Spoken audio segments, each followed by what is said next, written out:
Pero ngayon, gusto ko munang iklaro sa inyo, sa lahat ng mga nanonood, kung anong pagkakaiba ng PUM at yung PUI.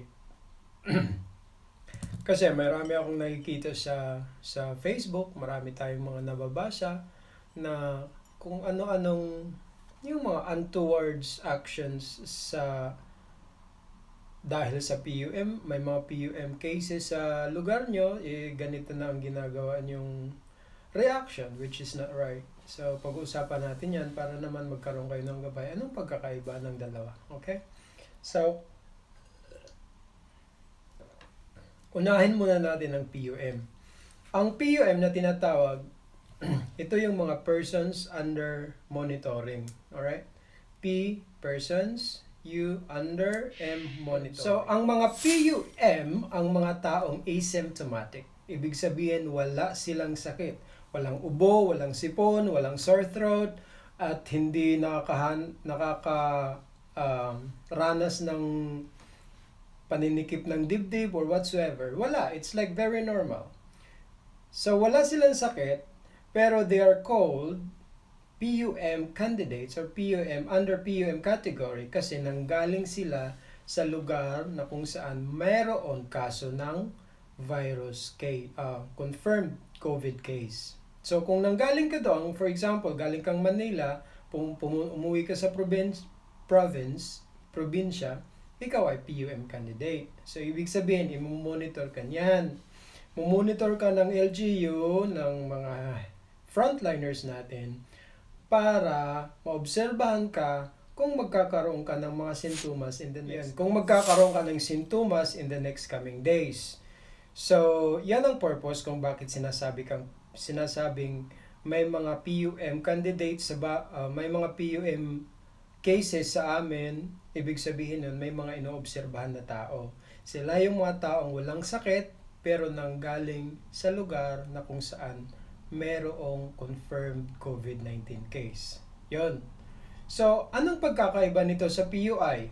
Ang PUI naman, ito yung mga taong nakitaan o nagkaroon ng mga sintomas. Anong mga sintomas ng COVID-19? Meron tayo, lagnat, yan ang number 1, lagnat. Merong sore throat. Meron naman paninikip ng pagdibdib, yung kahirapan sa paghinga. Those are basic na mga sintomas ng COVID-19. So, kahit hindi ka nag-travel, kahit hindi ka galing Maynila, pero kung nagkaroon ka nun, ang tawag sa iyo ay nasa category ka ng PUIs, persons under investigation. Quarantine ka sa bahay mo, tapos you need to undergo tests.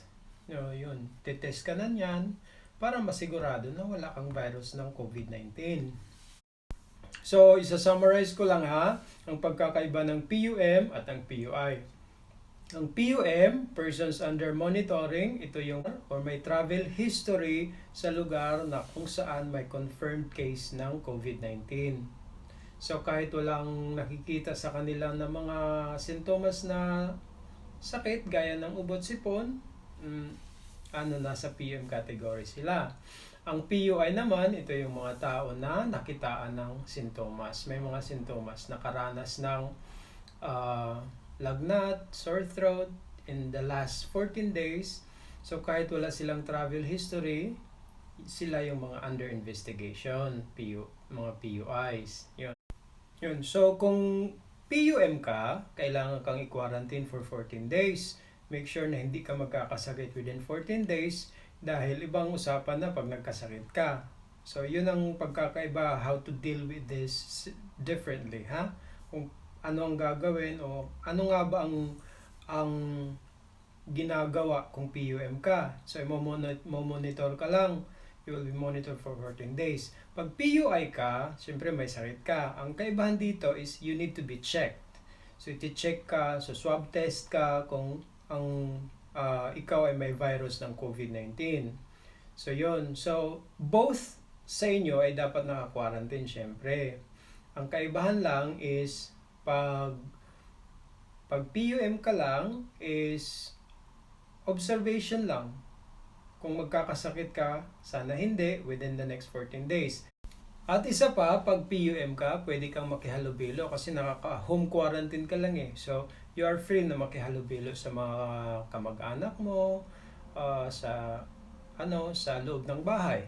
Pero pag PUI ka, dapat nakaseparate ka na niyan. Isolated ka talaga niyan. Kasi hindi natin alam kung halimbawa lumabas ang result na ka talaga, na confirmed case ka talaga ng virus is mas safe, maging safe naman ang kapamilya mo. So yun ang pagkakaiba ng dalawa.